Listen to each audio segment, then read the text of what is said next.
In the immediate aftermath of Sandy, for example, about how many customers do you estimate that do you know the number that you were able to help with emergency services during that period?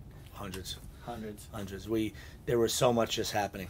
I remember Sandy was kind of just tailing down, and I was out in my neighborhood in Comac, Yeah. on a quad. I had an ATV, and you couldn't get around in cars because trees were down all over. I live in the middle of Long Island. Yeah. Trees were down, wires were down everywhere.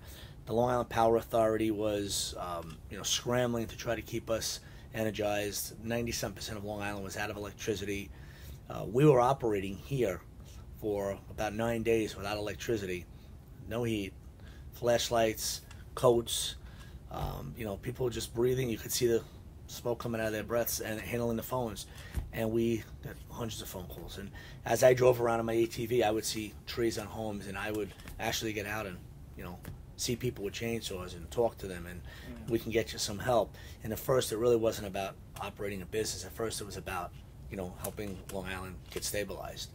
Right. Then you had to determine, okay, what business model are we going to use right now? What's next? And I think that's where many companies made a mistake.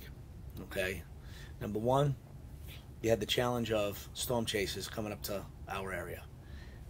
No doubt, it's nice to accept help from the rest of the country, but not if they're not going to come up here, be licensed, insured, and work in an ethical, professional manner. Right. There was price gouging that was ridiculous.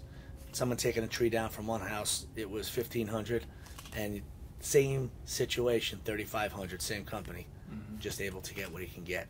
We're very concerned about that. So we wanted to make sure that we were a solution that they can trust, that they knew we've been around, we're in the community.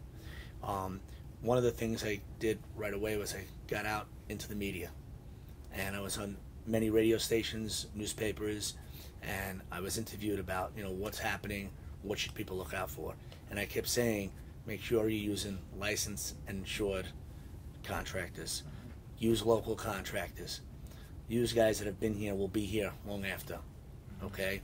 And that was a big thing, and we played a big role. Alure played a big role of being that voice for the industry. Right. And I think that our responsibility was, as part of the recovery, was to protect. We got involved with the local government. We got involved with the county executives of both Nassau and Suffolk County. We started doing assessments for FEMA, going into homes, seeing what was wrong, emergency assessments for a STEP program to get them emergency heat, emergency lighting, to get them back in their homes so that we didn't have to have trailer parks, because nobody wanted to bring the trailers in. They wanted to say, let's get the homes fixed quick enough to get them back into it.